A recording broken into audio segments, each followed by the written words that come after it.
आज हम एक बहुत महत्वपूर्ण जो हमारा चैप्टर है केमिकल बॉन्डिंग, इस चैप्टर के एक महत्वपूर्ण टॉपिक का अध्ययन करेंगे। इस टॉपिक का नाम है valence shell electron pair repulsion theory, VSEPR theory. तो हम बात करते हैं VSEPR थ्योरी के। इस थ्योरी में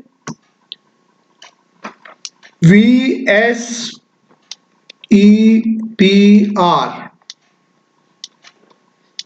इस थ्योरी का नाम है valence shell electron pair repulsion theory, यानी कि संयोजकता कोष इलेक्ट्रॉन युग्म प्रतिकर्षण सिद्धांत। संयोजकता कोष इलेक्ट्रॉन युग्म प्रतिकर्षण सिद्धांत। तो ये जो VSEPR थ्योरी है हमारी, इसको हम, ये थ्योरी किस लिए है? ये थ्योरी हमें किसी भी मॉलिक्यूल की ज्योमेट्री या शेप, इसको हमें बताती है। किसी मॉलिक्यूल की क्या ज्यामिति होगी उसकी, या क्या उसका शेप होगा, इसके बारे में VSEPR थ्योरी हमें बताती है। तो हम जानते हैं कि कोई भी हमारा मॉलिक्यूल है, जैसे हमारा H2O एक मॉलिक्यूल है, तो हर मॉलिक्यूल में एक सेंट्रल एटम होता है। जैसे O इसमें सेंट्रल एटम है, केंद्रीय परमाणु है, और इस केंद्रीय परमाणु O से दो हाइड्रोजन दो कोवलेंट बॉन्ड्स के द्वारा जुड़े हुए हैं। और जब भी कोवलेंट बॉन्ड बनता है तो एक इलेक्ट्रॉन युग्म का दोनों जो है परमाणु एक एक इलेक्ट्रॉन युग्म साझा करते हैं। तो ये दो इलेक्ट्रॉन युग्म के साझे से यहाँ पर दो H बॉन्ड H2O जो मॉलिक्यूल बना है हमारा। इसी प्रकार से यदि हम NH3 की बात करें तो यहाँ पर नाइट्रोजन सेंट्रल एटम है और तीन हाइड्रोजन परमाणु से तीन बॉन्ड बने हैं इसमें। ऐसे यदि हम CH4 की बात करें तो इसमें एक कार्बन परमाणु है सेंट्रल एटम, और उसके साथ चार हाइड्रोजन जो है चार कोवलेंट बॉन्ड्स के साथ जुड़े हुए हैं, चार कोवलेंट बॉन्ड बने हैं। तो ये जो सेंट्रल एटम के वैलेंस शेल में जो इलेक्ट्रॉन पेयर होते हैं, ये जैसे यहाँ पर CH4 में चार इलेक्ट्रॉन पेयर हैं, तो ये इसमें जैसे आपका कोई मॉलिक्यूल BeF2 है, तो valence shell electron pair repulsion theory ये कहती है कि ये जो बॉन्डेड पेयर ऑफ इलेक्ट्रॉन्स हैं, इनमें क्या होगा, बॉन्ड पेयर ऑफ इलेक्ट्रॉन्स में इनमें रिपल्सन होता है, इनमें प्रतिकर्षण होता है। तो कोई भी जो मॉलिक्यूल है वो क्या कोशिश करता है कि उसके सेंट्रल एटम के वैलेंस शेल में जो ये डिफरेंट ऑर्बिटल्स हैं जिनमें इलेक्ट्रॉन पेयर्स हैं, इलेक्ट्रॉन्स हैं, ये अपने को एक दूसरे से मैक्सिमम डिस्टेंस पर रखने की कोशिश करते हैं, ताकि क्या हो, इनमें जो रिपल्सन हो वो मिनिमम हो। यानी कि मॉलिक्यूल में जब मिनिमम रिपल्सन होगा तो उससे क्या होगा, उसकी स्टेबिलिटी ज्यादा होगी। तो VSEPR थ्योरी में यही कहा गया है कि सेंट्रल एटम का जो वैलेंस शेल है, जिसमें जो डिफरेंट इलेक्ट्रॉन्स, जिसमें जो इलेक्ट्रॉन्स होंगे, इलेक्ट्रॉन पेयर्स होंगे, वे एक दूसरे से इस तरह से अरेंज होंगे कि ताकि क्या हो, मिनिमम रिपल्सन हो और मैक्सिमम स्टेबिलिटी हो। जब मिनिमम रिपल्सन होगा तो अपने आप मैक्सिमम स्टेबिलिटी होगी। तो इसको समझने के लिए हम समझ सकते हैं, इसको हम इस तरह से समझ सकते हैं, जैसे हमारा BeF2 का मॉलिक्यूल है, तो BeF2 के मॉलिक्यूल में क्या हो रहा है, BeF2 के मॉलिक्यूल में हमारा जो Be है हमारा सेंट्रल एटम है और दो F एटम्स हैं। इसको हम थोड़ा अंदाज कर लेते हैं। तो माना ये Be का एटम है, ये जो रेड से दिखाया हमने, ये Be का एटम है और ये दो F एटम्स हैं। तो यहाँ पर दो इलेक्ट्रॉन पेयर सेंट्रल एटम के अराउंड दो बॉन्ड पेयर, इनको हम बॉन्ड पेयर ऑफ इलेक्ट्रॉन्स भी कहते हैं। जो बॉन्डिंग में भाग ले रहे हैं इनको हम बॉन्ड पेयर ऑफ इलेक्ट्रॉन्स कहते हैं। तो ये जो दो इलेक्ट्रॉन्स हैं, दो बॉन्ड पेयर हैं यहाँ पे, इनमें रिपल्सन होगा। सेंट्रल एटम के अराउंड सेंट्रल एटम के वैलेंस शेल में जो ये बॉन्ड पेयर हैं दो, इनमें रिपल्सन होगा। तो हमको क्या करना है, इस रिपल्सन को मिनिमाइज करना है। तो इसको मिनिमाइज करने का तरीका होगा यहाँ पर AB2 टाइप के मॉलिक्यूल में कि ये एक दूसरे को 180 डिग्री पर रहे एक दूसरे से। तो 180 डिग्री में ये मैक्सिमम डिस्टेंस पे है, तो यहाँ पर रिपल्सन मैक्सिमम मिनिमम होगा और ये मॉलिक्यूल की स्टेबिलिटी है मैक्सिमम होगी।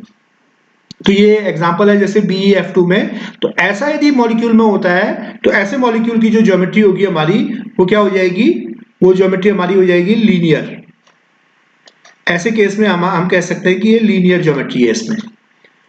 यदि हमारे AB3 टाइप का मॉलिक्यूल है, इसमें सेंट्रल एटम A है और 3 ये B एटम्स हैं, जैसे BF3 में होता है, तो वहां पर सेंट्रल एटम के अराउंड इनको मैक्सिमम डिस्टेंस पर रखने का, ये जो बॉन्ड पेयर ऑफ इलेक्ट्रॉन्स है इनको मैक्सिमम डिस्टेंस पर रखने का एक तरीका यही है कि ये 120 डिग्री पे हो।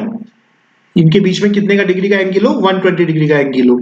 तो ये AB3 प्रकार का जो मॉलिक्यूल है, जैसे BF3 में होता है या BCl3 में होता है, तो इस तरह के मॉलिक्यूल में ये 120 डिग्री का इनके बीच में एंगल होगा। तो यहाँ पर जो ज्योमेट्री होगी वो होगी ट्राइगोनल प्लेनर, इसको हम कह सकते हैं trigonal planar.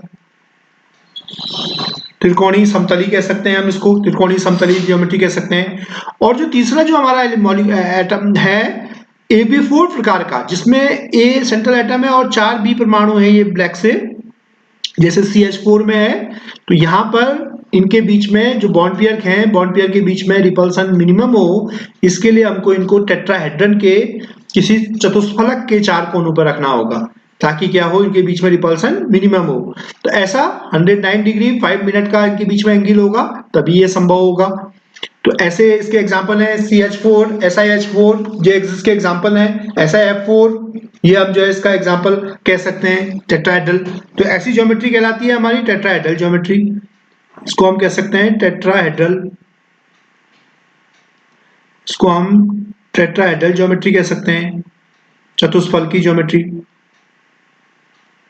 Tetrahedral, tetrahedral geometry कह सकते हैं हम इसको, सम चतुष्फल की ज्योमेट्री कह सकते हैं हम इसको, ठीक है ना। तो ये जो चतुष्फल की ज्योमेट्री है, ये AB4 वाले में देखा हमने। अब देखिए AB5 वाले में देखें हम, इसमें A सेंट्रल एटम है और 5 एटम्स हैं जो जुड़े हुए हैं। तो ये जो 5 एटम्स हैं ये एक दूसरे से इस तरह से रहेंगे, ये ऑर्बिटल्स इस तरह से रहेंगे, इनमें यहाँ पर तो 90 डिग्री का एंगल होगा और यहाँ पर जो है 120 डिग्री का एंगल होगा, दो के बीच में 120 डिग्री का एंगल होगा। तो इस तरीके से ये अरेंज करेंगे अपने को, तो इसको हम कह सकते हैं ट्राइगोनल बाइपिरामिडल ज्योमेट्री कह सकते हैं, ट्राइगोनल बाइपिरामिडल ज्योमेट्री कह सकते हैं। इसी प्रकार से यदि हमारे 6 एटम्स हैं, सेंट्रल एटम के around 6 bond pair of electrons हैं, तो वे एक दूसरे को ये ऑक्टाहेड्रल ज्योमेट्री में, जिसमें 90 डिग्री का एंगल होता है इनके बीच में, एटम्स के बीच में, ये इस तरह से आप अपने आप को अरेंज करते हैं कि ये कैसी ज्योमेट्री हो जाती है हमारी, ये हमारी ऑक्टाहेड्रल ज्योमेट्री हो जाती है, अष्टफल की ज्योमेट्री कह सकते हैं हम इसको। और ये हमारी है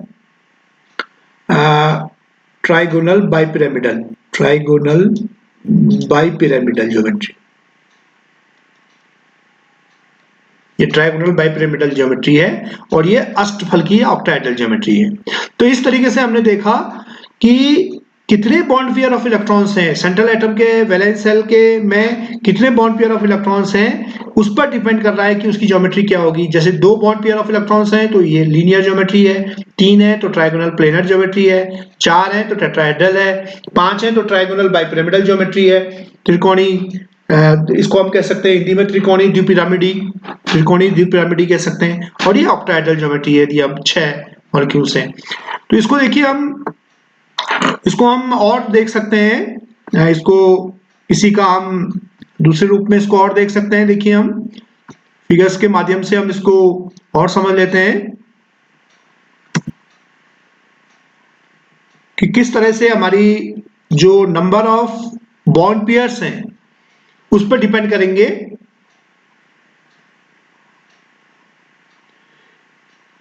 इसमें देखिए, ये देखिए इसमें यहां पर जो BeF2 टाइप का हमारा मॉलिक्यूल था, जिसमें हमें क्या हो रहा था, ये 180 डिग्री का एंगल है, लीनियर ज्योमेट्री आ रही है, यहाँ पर 120 डिग्री का आ रहा है, तो ट्राइगोनल प्लेनर ज्योमेट्री आ रही है, वही जो पहले वाले थे वही थे है ये, इसको थोड़ा हमने और क्लियरली दिखा दिया, यहाँ पे ट्राइगोनल प्लेनर है। और ये CH4 टाइप के जो मॉलिक्यूल है, SiH4 टाइप के जो मॉलिक्यूल है, इनमें 109 डिग्री 5 मिनट का एंगल बन रहा है, तो ये टेट्राहेड्रल ज्योमेट्री है। तो valence shell electron pair repulsion theory में यही कहा गया कि सेंट्रल एटम के अराउंड जो बॉन्ड पेयर ऑफ वो ऑर्बिटल्स हैं, वे अपने आप को इस तरह से अरेंज करेंगे कि उनमें मिनिमम रिपल्सन होगा। और यहाँ पर देखिए ट्राइगोनल बाइपिरामिडल ज्योमेट्री है, ये दो उनके बीच में 90 डिग्री का है और यहाँ 180 डिग्री का है, सॉरी 120 डिग्री का है, 120 डिग्री का है यहाँ पे। और ये ऑक्टाहेड्रल ज्योमेट्री है, यहाँ पे जो है हमारा 90 डिग्री का इसमें एंगल बन रहा है, और ये एक ऑक्टाहेड्रल ज्योमेट्री बन रही है, अष्टफल की ज्योमेट्री बन रही है। तो इस तरह से अब देखिए हमने ये मॉलिक्यूल्स देखे, इनमें केवल क्या थे, बॉन्ड पेयर ऑफ इलेक्ट्रॉन्स थे, ये सब बॉन्ड पेयर ऑफ इलेक्ट्रॉन, जैसे इसमें 2 बॉन्ड पेयर ऑफ इलेक्ट्रॉन है, इसमें 3 बॉन्ड पेयर ऑफ इलेक्ट्रॉन्स हैं। अब हमारे कुछ एटम्स ऐसे भी होते हैं जिनमें क्या होता है, हमारे बॉन्ड पेयर के साथ साथ लोन पेयर ऑफ इलेक्ट्रॉन्स भी होते हैं। जैसे हम इसका एग्जांपल देखें जिसमें लोन पेयर ऑफ इलेक्ट्रॉन्स भी हैं, अमोनिया को देखें जैसे हम, तो देखिए अमोनिया के मॉलिक्यूल में क्या हो रहा है,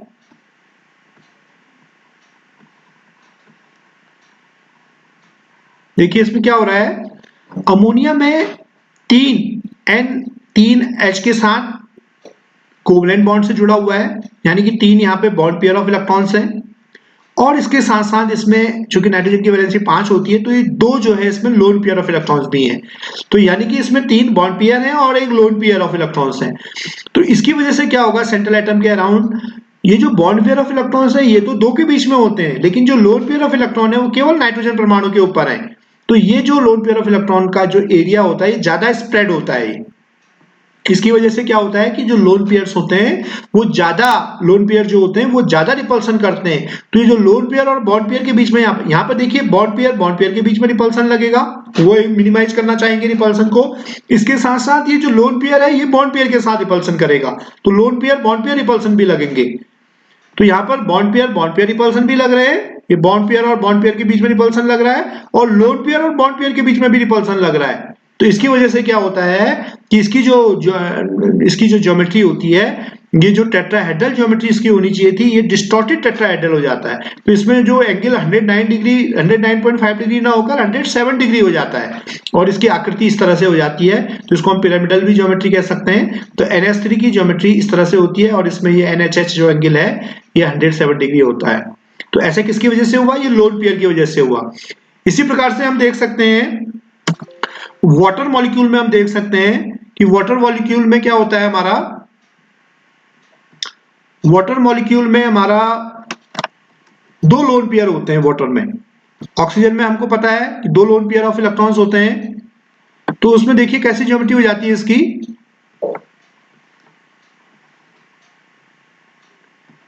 ये देखिए वाटर में 2HO, ये ऑक्सीजन के पास 2 लोन पेयर ऑफ इलेक्ट्रॉन है, देखिए एक ये है और एक ये है लोन पेयर ऑफ इलेक्ट्रॉन।